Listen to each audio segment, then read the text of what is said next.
Hey, what's going on? This is Rossi Easton, the founder of the Restore Black America Foundation, and I just want to take a few moments to speak on what's going on in Ferguson, Missouri, and the whole Michael Brown situation. I mean, like any other black person, I'm upset by what I've seen. I mean, everything from the way that the police have acted all the way to the way that we've reacted. And while I can't blame anyone for wanting to get justice for what's going on, I do want to say that we're totally going about this the wrong way. I mean, looting, rioting, and marching may bring attention to the situation, but it doesn't bring a change. Marching and protesting is one thing, because, I mean, we do need to bring attention to the situations where we feel justice needs to be served. But when you loot and burn your own neighborhood, you're only making it worse on yourself because you have to live there. I mean, the media is already trying to criminalize the black male image, so when we take part in these things, it only helps to perpetuate that image, and they use that as an excuse to treat us the way that they do. Now, these neighborhoods are going to be ruined. There'll be no businesses there. Businesses won't want to come in, and there'll be no chance of bringing in jobs.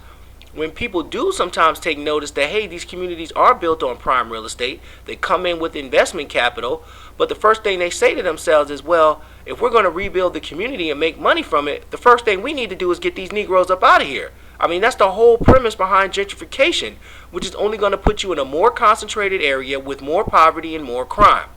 Now, to all the people out there that have been asking, well, why do black people only get upset when there's a white on black crime, but not a black on black crime?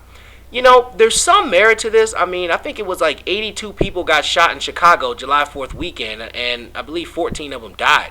Where was the outcry from the black community then? Where was the media? However, I will say that the difference is that black people are held accountable. I mean, black people kill black people all the time, but black men go to jail for murder all the time too.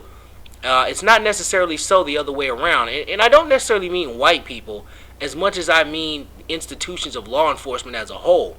I mean, even when we see that law enforcement is clearly in the wrong, the whole system rallies around that person in order to protect them from consequence. They start to falsify evidence, lose evidence. If you do get lucky enough to take it to trial, the judge is in on it, the prosecutor's in on it. Most likely you're going to be in front of an all-white jury, which is not a jury of your peers if you're black, okay?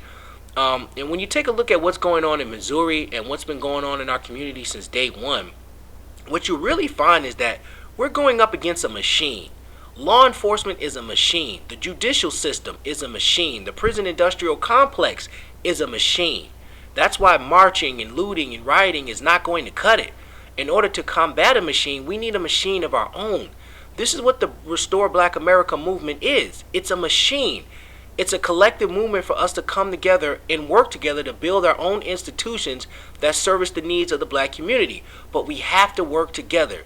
I mean, there's been a lot of talk about who's doing what in response to the situation and all this, but the bottom line is I think most of us actually want to be more active in helping the community, but we don't know where to start or what to do.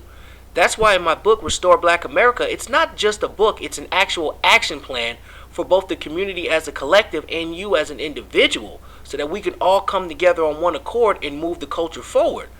Now, please don't get this confused. I'm not trying to use the Michael Brown situation as a way to sell books, but we all need to come together so that we can take an action in the same direction.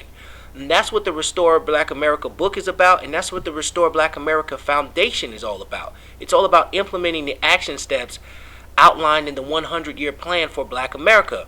I mean, hell, I'd give the book away free if I didn't have to sell it in order to raise money so that we can be effective at rebuilding the community, but we do. So I just wanted to say to the people that it's normal to be frustrated, and it's okay to have passion about what you're doing, but let's be strategic in our approach, and let's work together to restore Black America.